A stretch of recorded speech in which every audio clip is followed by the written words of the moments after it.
హన్మకొండ జిల్లా ధర్మసాగర్ మండల కేంద్రంలోని దేవునూరు గ్రామంలో ఎంపీపీఎస్ మండల పరిషత్ ప్రాథమిక పాఠశాల దేవునూరు గ్రామ పంచాయతీ ఆవరణంలో గ్రామ కార్యదర్శి ఆధ్వర్యంలో ప్రొఫెసర్ జయశంకర్ బడిపాట కార్యక్రమం నిర్వహించడం జరిగింది. ఈ కార్యక్రమంలో పాల్గొన్న గ్రామ కార్యదర్శి Roopa, GHM Sunanda teacher Sharma sir, Sunanda teacher, MPSS HM Ravinder, Sandhya teacher, Komalatha teacher, Bhaskar sir, Yogitha teacher, Mallikarjuna sir, HM Kamala teacher, Sandhya teacher, anganwadi teachers, Vasavi teacher, Madhavi teacher, అలాగే గ్రామ ప్రజలు పాల్గొన్నారు.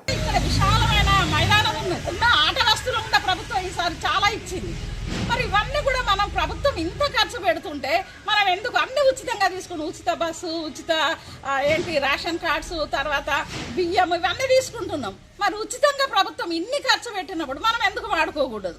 ఒక్కసారి ఆలోచించండి. మంచి విద్యార్థులుగా మేము డిసిప్లిన్ ఉన్నటువంటి నాణ్యమైనటువంటి విద్యను అందించే ఉపాధ్యాయులు మా దగ్గర ఉన్నారు. మరి ఒక్కసారి ఆలోచించండి. విద్యార్థులు తర్వాత మా పాత విద్యార్థులు వాళ్ళు కూడా చెప్తారు, తీసుకొచ్చారు ఆ పిల్లలను కూడా ఎట్లా జరుగుతున్నది అనేది మా పిల్లలు కూడా మీకు జరుగుతుంది, స్కూల్లో ఎట్లా టీచింగ్ జరుగుతున్నది అని. కాబట్టి ఒక్కసారి ఆలోచించండి. ప్రభుత్వ పాఠశాలను బలపరచండి. విద్యార్థులను ప్రైవేటుకు పంపకుండా మా స్కూల్లో, గవర్నమెంట్ స్కూల్లో వచ్చేటట్టు మీరు ఆలోచించండి. దేవునూరు విలేజ్ మండల్ ధర్మసాగర్లో ఉన్నటువంటి జడ్పీహెచ్ఎస్, ఎంపీపీఎస్ కాలనీలో ఉన్నటువంటి ఎంపీపీఎస్ పిల్లలందరికీ పాఠశాలకి పంపించాలని కోరుతూ ఉన్నాము. అనేక సౌకర్యాలు వచ్చినాయి. ఇప్పుడు ఈ సంవత్సరం మాత్రమే వచ్చినాయి. మరి పిల్లల్ని ప్రైవేట్లో చదివించడము, చదివిపోవడం అనేది మీ ఇష్టం, కానీ మన ఊరిని కాపాడుకోవాల్సిన బాధ్యత మన మీద ఉంది. మన ఊళ్ళో మనం అందరం కూడా గవర్నమెంట్ స్కూల్లో చదువుకున్నాము, హాస్టళ్లలో చదువుకున్నాము. మరి ఈ స్థాయిలో ఉన్నాం కాబట్టి పిల్లలందరినీ పాఠశాలకు పంపిస్తే మేము వాళ్ళకు గనక చదువు రాకపోతే మమ్మల్ని అడగండి, మమ్మల్ని నిలదీయండి. ఏ ఒక్క పిల్లగానికి ఇంగ్లీష్ రాకున్నా కూడా ఛాలెంజ్ చేస్తున్నాం. నేనైతే ఛాలెంజ్ చేస్తున్నా, ఏ ఒక్క పిల్లగానికి ఇంగ్లీష్ చదవడం రాకపోయినా రాయపోయినా నన్ను అడగండి అని చెప్తా ఉన్నా. ప్రతి ఒక్క పిల్లగాన్ని పాఠశాలకు పంపించండి, మేము తీర్చిదిద్దుతాము. మేము ఉన్నన్ని రోజులు పాఠశాలని చాలా ఘనంగా తయారు చేశామని నేను అనుకుంటున్నాను.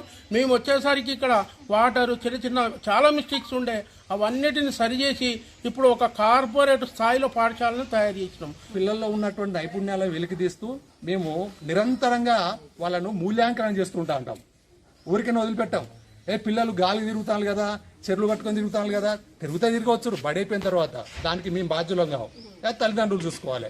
బడిలో ఉన్నంతసేపు వాడు ఎప్పుడు ఏదో ఒకటి ఆలోచిస్తుంటా అంటాడు, ఏదో ఒకటి రాస్తుంటా అంటాడు.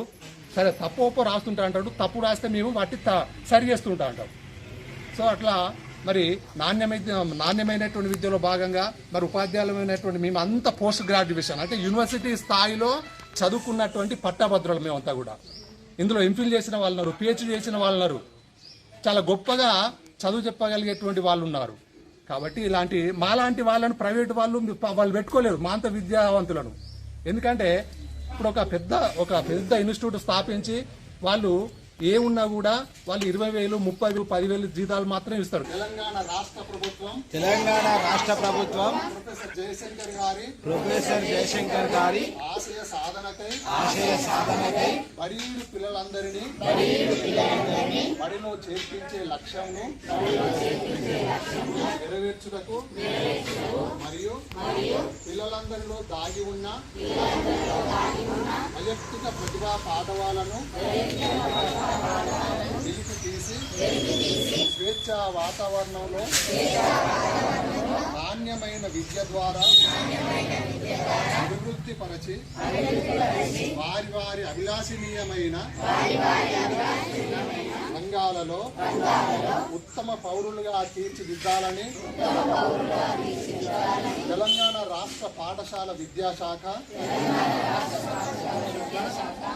సంకల్పంలో నేను భాగస్వామిగా పాల్గొని ప్రభుత్వ పాఠశాలలో విద్యార్థులను చేర్పించి ప్రొఫెసర్ జయశంకర్ బడిబాటను విజయవంతం చేస్తానని మనస వాచ కర్మణ ప్రతిజ్ఞ చేస్తున్నాను. జై హింద్.